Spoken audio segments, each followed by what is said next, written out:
Hello there, welcome to Genesis Models. My name is Boy Warden. Welcome to a inbox review. We're going to be taking a look at the Mig-21PF. This is by Eduard. It is in 1/72nd scale, and it is a weekend edition. In all honesty, I don't normally go for the weekend editions. I normally go for those Probably Pack editions where you get all the photo etch and stuff. Basically, a weekend edition is you don't get all the photo etch, you don't get all the canopy mask, it's just like a standard kit, and you normally get just 2 markings in there, but they are normally cheaper, which is good depending on how you want to play things. So this kit retails around about $12.99, which is a nice price. It is it was new tooled in 2018, so it's pretty new tool. In 2020 apparently they got some updated parts, and this kit was released in 2020, so this is like these updated part ones.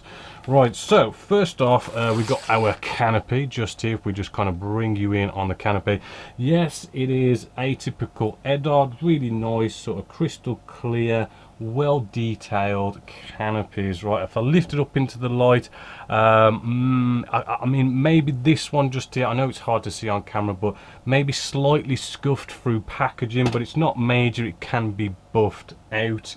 Our first set of sprues, will jump straight into the detail. Now this is where Eduard lovelily shines. This is a 1/72nd scale kit, and it is absolutely gorgeous surface detail. As you can see from the camera, you can just see all that lovely recessed panel lines, recessed rivets. The plastic feels nice and smooth and sharp, and the consistency of all this detail is absolutely spot on, and we can see throughout the wings and everything, really nice, consistent, absolutely gorgeous detail, second to none.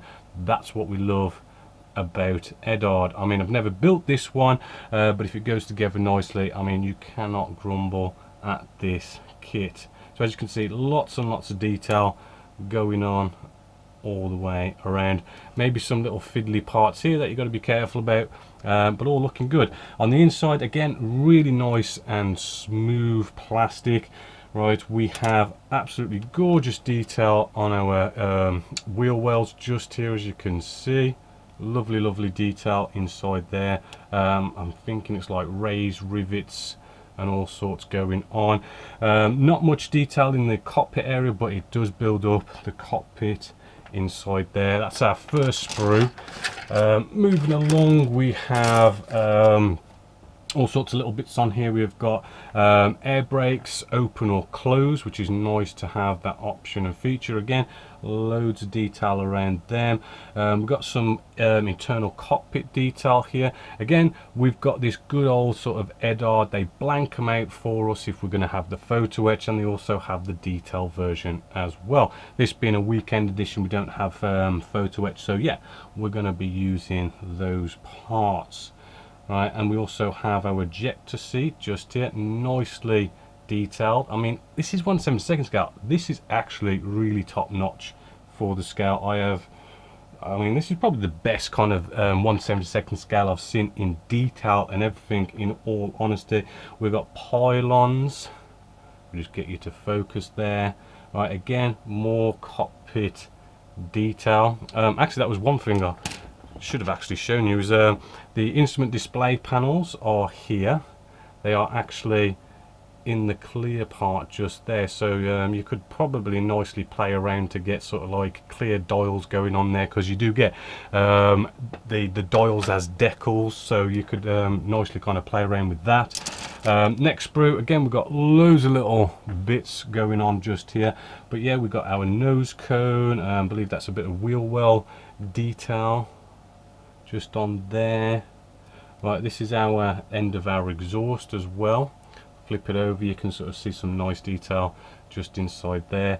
Moving along, we have, oh, here is our inside our exhaust. Right, as you can see, no ejector pin marks in there that you have to go off and take care of. A little bit of detail.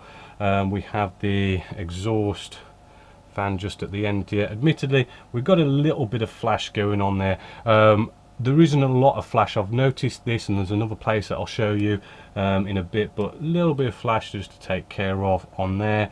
We've got our wheels and all sorts of nice bits and bobs, nice wheel hubs as well, just there, really well detailed, absolutely spot on.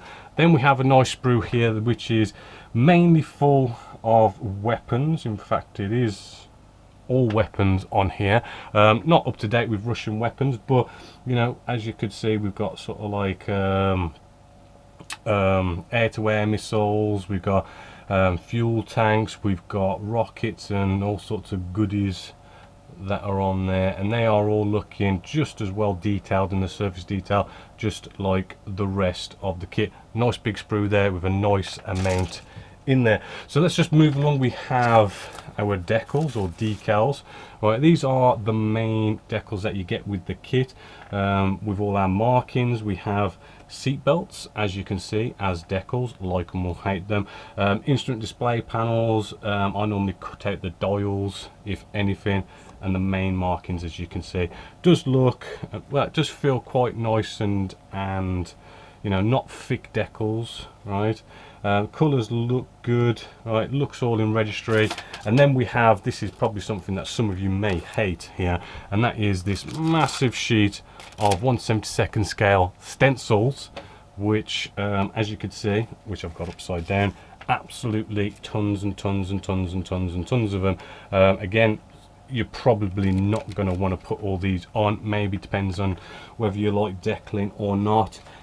Trying to read it, I mean, it looks, I mean, the really small stuff kind of looks more like a squiggle than something you could read, but you know what, that's still going to look good anyway. Now the instructions, we have the weekend edition, so it's more of a booklet than an A4 sheet here, so we'll bring you in a little bit closer than normal.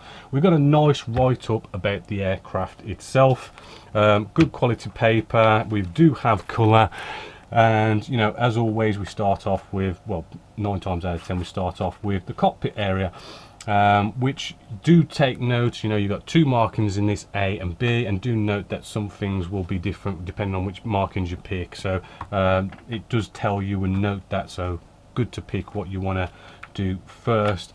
And as we move along, yes, we build up our engine exhaust area, which again, the pieces look really, really good. Moving along, sort of doing some of I think those are navigation lights and stuff, bringing the 2 halves of the wing section together, 2 halves of the fuselage together. Has that kind of World War II kind of construction, a little bit more complicated, but maybe not so complicated as some modern day fighters, so a bit of an intermediate build, so to speak. These wheel well bays here, they do build up nicely, so it's not just one piece and the details okay. It's like you build up the walls, which then gives you way more detail and looks way more nicer, if you ask me. And then you've got like landing gear. Is it going to just show landing gear in the open position? Which I do believe it does. I mean, you do tend to find that you can close the landing gear and whatnot, but they don't seem to want to show you sometimes, but you tend to find that you can. Looks like you can have things like your stabilizers and flaps in whatever positions you want, so you can add that kind of bit more sort of dynamic to your build. Right, it's got some warnings about the wheels here. I think it's like a left and right finger, making sure you put it in the right place, as well as getting the angles right. So, you know, check out your wheels and make sure, because it's got a nice little warning there. And moving along, right, air brakes open or close, moving along with the ejector seat and put out where you put the decals and stuff. Right, canopy open or close, pretty sort of standard. Then we have the weapons, which actually they do label them here. We have the RS2US, we have got an R3S, a UB16 and a FAB250 and an S24. So if you're up to date with Russian weapons, you'll probably know what that means, but a nice selection by the looks of it either way. We do have colour callouts for a Soviet Union, which is which does look like it's going to be a nice, interesting 4-colour camo pattern. So might be a bit tricky to do, but you know, a nice 4-colour camo pattern there. And then we have, I do believe it's a Czechoslovakian natural metal finish to go for as well, if you want to go down that route. Plus the stencils, love it or hate it. So all in all, I've got to say, fantastic kit. I am blown away by the level of surface detail that's on this. If it fits together, this is an absolute cracker of a kit. One of the best 1/72nd scale kits I've seen out there for detail and surface detail, and for £12.99 you cannot grumble. Definitely a big thumbs up for Eduard. Other than that, hopefully you have enjoyed, but as always, until next time, my name is Bob Waldron, this is Genesis Models, and I'll catch you later.